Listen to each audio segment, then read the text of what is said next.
Hey, hey, hey. Good afternoon. I'm going to go live on Instagram and we'll get rolling. Talking franchise acquisitions.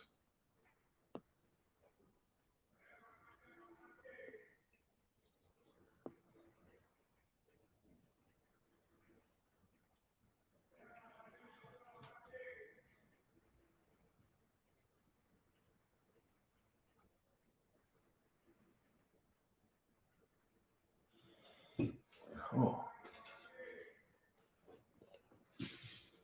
hey, hey, hey. As y'all are getting in here, just say hello, hit the like button.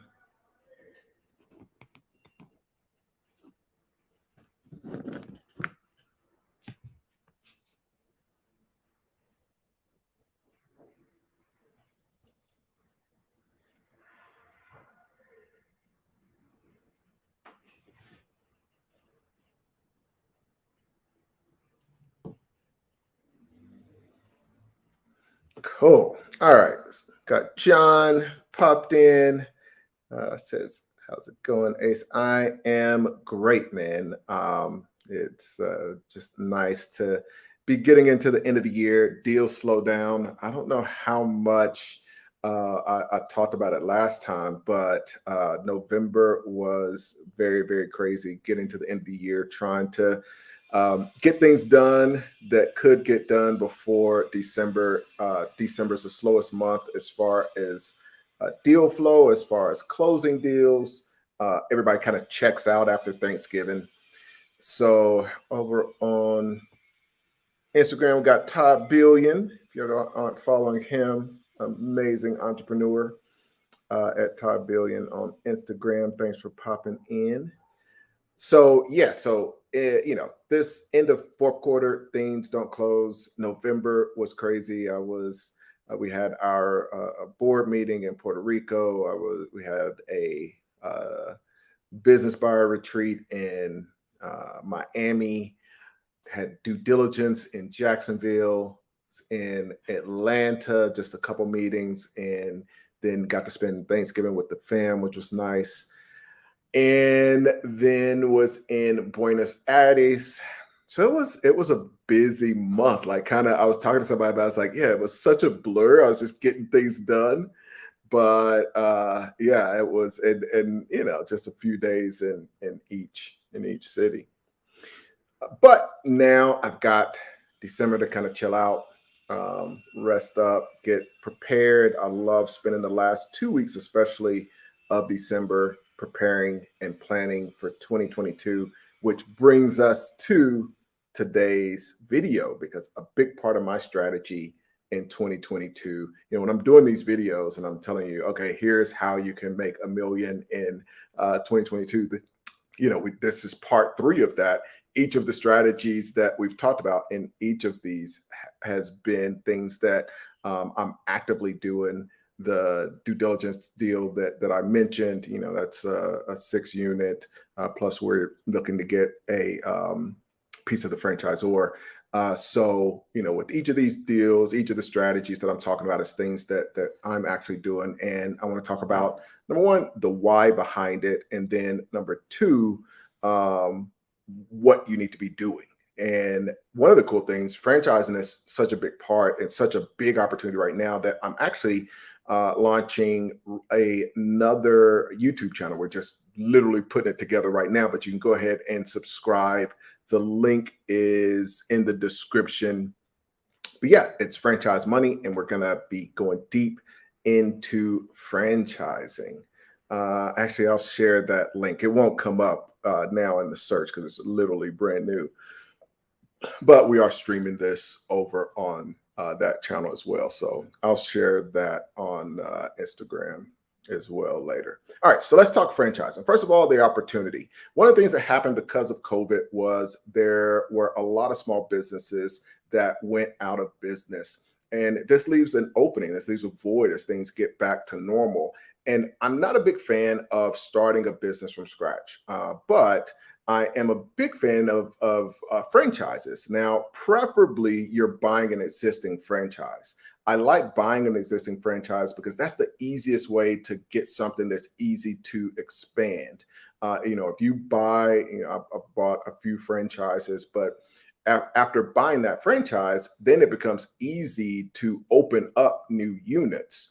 The other alternative, though, is that you can just buy a brand new unit. So I wanted to talk about what that looks like if you're going into a brand new unit. You're buying the territory from the franchisor, and you're going to open it up from scratch. Like I said, preferably you are buying an existing available unit, but this process works the same either way. Um, Now, if you're in a town and you already know, hey, here's this concept that I see that I want to acquire. The first things you can do is just start to find out who the franchisors are, and try to build a relationship with them directly. But you can also work with the franchisee. So in a lot of units, like in my franchise units, one of the benefits was that, and sorry if y'all can hear that construction, there's like crazy construction in the background. But if you already know that here's the concept that I want to buy, I would start approaching the franchisees before even going to the franchisor. And just to clarify, the franchisor is the corporate headquarters, essentially, of the franchise. They're the people that give out the franchise units. The franchisee is the owner of that local unit that you might be interested in acquiring. So in my franchises, I was never there, which is one of the reasons that I bought a franchise, is that you have the corporate headquarters. It's going to help oversee things. They got systems in place. They know, literally I would buy a franchise and then I would send my manager to get trained, and they would teach them everything that needs to be done. And then they come back, they're ready to run the business. And if that person leaves, I send the next manager, and they're literally telling me what criteria I should look for. So all of those are huge benefits to buying a franchise. The downside is, a lot of times you go into one of these units and you try to meet the owner. Unlike mom and pop type businesses, a lot of times the owner is not going to be there. So if an owner isn't there with a mom and pop business, you don't have anywhere else to go. You can reach out, you can try to get the information from the employees. They're not going to want to share, like, dude, who are you? Why are you trying to get in touch with the owner of the business? The cool thing with a franchise is that you can go directly to the franchisor and find out if there are any existing owners that want to sell. And they literally are in the business of making sure that they have really great franchisees that own all of the business. Now, in some cases, they may push franchisees out. I've been a part of franchises where the franchisor isn't happy with the franchise, and so they may really be pushing that person to sell their franchise. Because when it comes to these businesses, they can only survive if they have a lot of successful franchisees, because people want to buy franchises where they have a lot of success and a history of success. And the more of those units that they literally have to tell you, here are all of the businesses that have failed, that were a part of our concept. And if the more of those failures that happen, increase their failure rate, the less franchises they're going to sell. It's a part of their business. So now, and this is important, so we'll skip, I'll put this up, Durable. So there was talking about, are you talking about being the franchisor or franchise? So I did mention, we're doing a deal right now where we do want to be a part of the franchisor, but we're also going to buy a lot of units. So you can be both. You can go in and you can invest at the franchisor level, or you can, buy a franchise. So this process I'm talking about is how you would go about acquiring a franchise unit, not necessarily going into investing or starting a franchisor. That is something that I'm going to be talking about on the new channel. So even if you have a business and you're looking to become a franchise, which, is a part of a concept that did do that. And then we're doing a deal on a concept that is quickly growing, that we're going to be doing that as well. And it's a huge opportunity to grow your business. So if you're on Instagram, you can get the link to the new channel on YouTube. Just go to my YouTube. This live stream is up right now. By the way, get the likes up on YouTube. So you guys are popping in. Be sure, thanks for the comments. Be sure to, and I'm gonna go through each of the comments here in a sec, once we get through this. But yeah, be sure to like the video, pretty please. So the first step is getting in touch with either the owner of the franchise that you want to buy by going and into that franchise units. And I've literally done that, where I just go to the franchise, I find out who the owner is, we build a relationship and come, put together some kind of deal. The second part, or second action, if that doesn't work, is reaching out to the franchisor and finding out if there are any existing units that are available. The benefit there to buying these existing units is they're already making money. You know what I mean? Like, I like to buy a business at day one. When I take over that business, I walk in and money's being deposited into my bank account. The other great thing is SBA is great. SBA lending is amazing. And all, like, banks just love franchising. I'm always talking about, people feel like banks don't want to give money to small businesses. They don't want to give money to your mom and pop small business. It's just you, but they love giving money to franchises. And so, when you have a franchise and that franchise is already up and running, that is killer. So that's why you want to start with those two steps. The second or third step is, and kind of second strategy, is you're starting the unit from scratch. This will be the case, as I had experienced, where I see a concept in another city and it hasn't come to my city yet. And so I'll reach out to the franchisor and, I'll have to buy it. The other thing is, no franchisee wants to sell. So in that case, obviously, I have to reach out to the franchisor and just say, okay, well, since there's nobody that wants to sell, I'll look into starting a unit from scratch if there is a territory available. Now, sometimes the units that are there aren't going to be excited about you. Depending on the concept, they may not be excited about you creating a new unit of the same concept in their city. So, you want to be careful with how much information. If you're not buying their business, I wouldn't necessarily trust a unit that's in your city for information about starting one up from scratch, because they may not want the competition. They may feel like, oh, that's going to take away from our business. And so they may not give you all the information. What you want to do is reach out to that franchisor and start to get information of other cities that have similar demographics as yours. And this will be something, again, this is the general channel. We're going to go into a lot of detail about in the Franchise Money YouTube channel. But when it comes to talking to these franchises, there's a few things that I feel like, just right off the back, I want to figure out. The franchisor is going to give you, here's some of our really successful franchises. And what I'm looking for when I talk to that franchise owner is, I want to make sure that I'm going to be able to be as successful, or if not more successful, than they are in the business. And part of that is finding out a little bit about their background. And so the first thing I want to figure out is, what was their educational background? If they have some kind of skill sets that I know I don't have, then, this may not work for me. What was their work experience before this?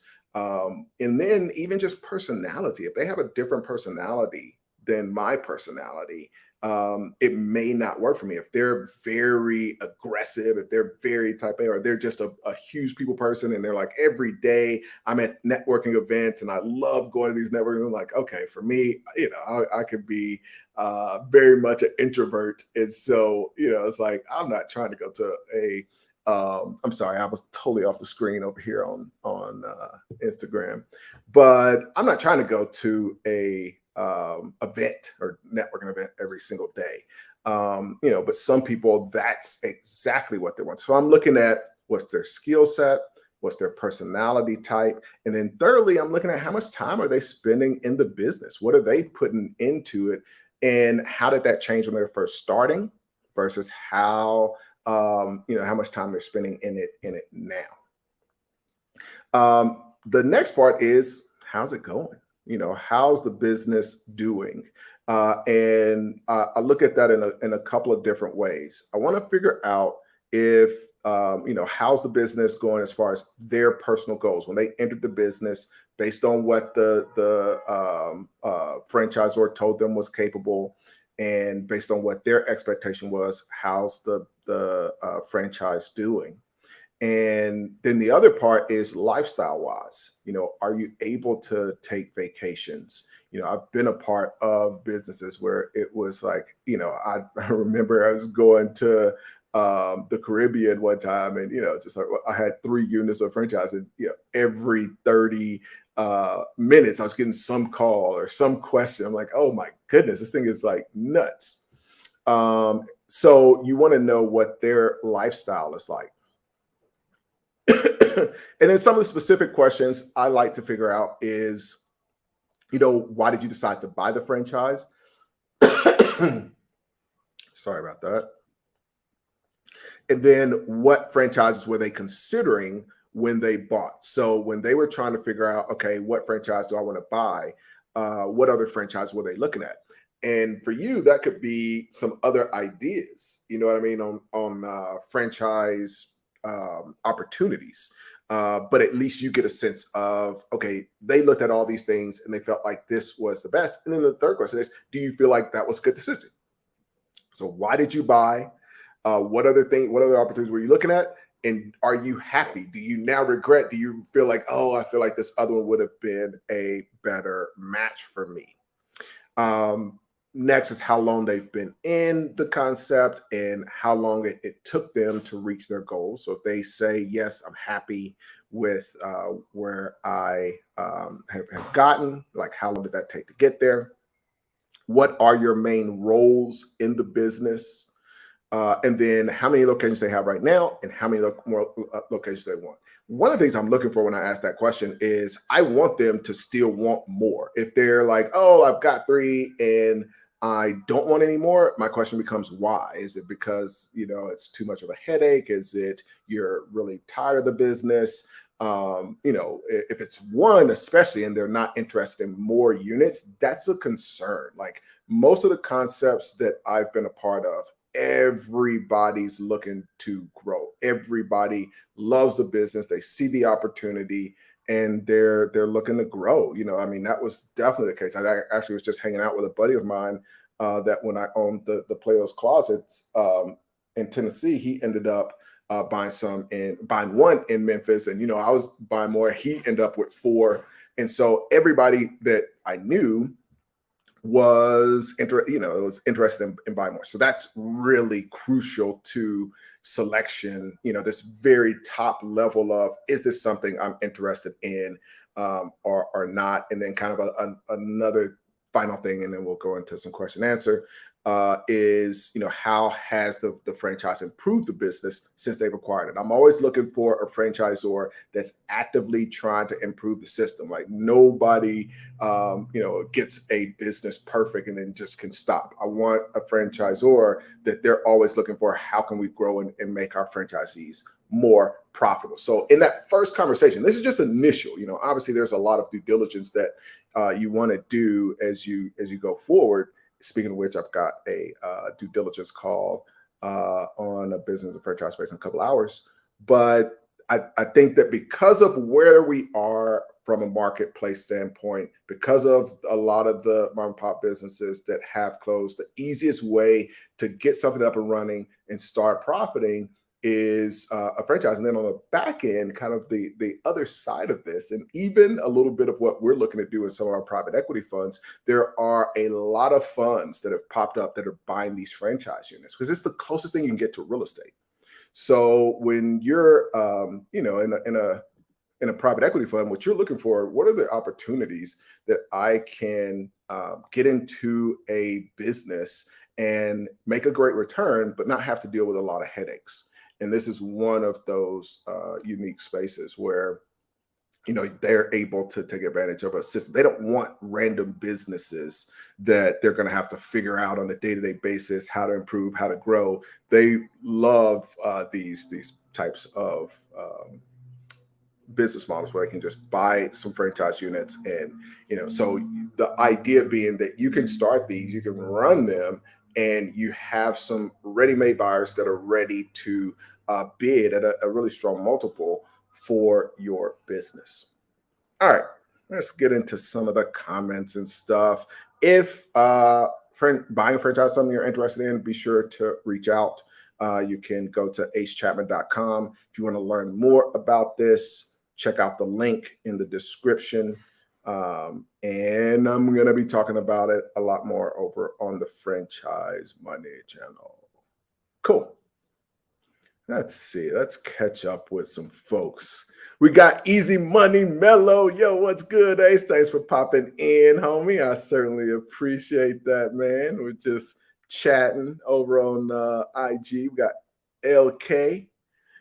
Blessings and prosperity. I certainly appreciate it. I popped into this because it was something we are talking about. And I'll come over here. I'll get back to your thing, Durval. Let's see. Who do we have? Come back, bought a badge. Definitely thank you for that over on Instagram. Mad props. I certainly appreciate it. Kelvin Blackman, thanks for popping in. What's up, Don? What's good, man? Thanks for popping in over here. All right. So one of the things that Darwin was talking about is, asking about franchisor versus franchise. So one of the things that we're doing right now is, we want to buy. At the beginning, this may not be something that you're spending a lot of time on, but if there's a business that has multiple units and I can partner with them and help them franchise their business, that is a really great business. I did that with the business in the travel space, and it's just a really great business. The other thought, though, is if you're looking to buy multiple units, you can go into a franchisor, and one of the deals that we're doing right now, you can buy a lot of units from that franchisor that are already working, they're already making money. And then you can negotiate as a part of that deal that you want a piece of the franchisor as well. And so you really end up with these two income streams, one from the franchisees and then the other from being a part of the franchisor. So it's a really cool business model. Next question. Would you consider buying the whole franchise being corporate? So it just, not really. I'll just say that. Just more from my personal lifestyle and interests. And, when you look at a franchise, one of the I love the franchise that we're doing a deal on right now, because we have a founder and CEO who's very, very passionate about the space and about his business. I went on a tour with him as CEO, and he's like pointing out these little problems that I would have never noticed. Like, I got to make sure I get them on top of this. I got to make sure the girls, she doesn't have this, just all these little things. And that's what you want. And somebody who's just dialed in. And so I feel like, if I bought a franchisor and I was literally the CEO with as many different things as I'm doing, it wouldn't even be fair to the franchisees. The franchisees deserve somebody who's running that business that is just laser focused, and me too. That's what I want. So, I want to be a part of that. I want to invest in it. I want to be a part of the franchise. I'll own a portion of it, but I want that leader to be the person who is just hyper focused, dialed in. Again, be sure to like the video. Let's see, we'll do this and we'll bounce out of here. Likes. Yeah, exactly. This is a great one to end on. I didn't understand at first, but Double says likes are free. I wish I could give you two. I certainly appreciate it. Appreciate comeback because he actually, spit a little money on the badge. But hey, I don't even ask for that. What I say on the channel is over here we save money. We don't save likes. So spend your likes, man. Save and invest your money. Thank y'all for popping on. Love getting on here and chat on this. If franchising is something you're interested in, if you're looking about franchise right now, reach out via acechapman.com. We are, working with several different concepts. Would love to help you and even investing in people that are starting franchise, so it can help you get the funds and all that good stuff. If you're looking to learn more, check out the link on the YouTube video. And if you're looking to get into private equity, we're actually wrapping up. Got an amazing group for private equity fund incubator 6, the 6th fund out of the incubator. It's an amazing group. Very excited. But we're happy to do a couple more interviews if you're interested. So if you're interested in that, you can sign up for a interview at acechapman.com. That is where I literally take $100,000 of my own money and I invest it in your fund. All right. Have a good one. And this.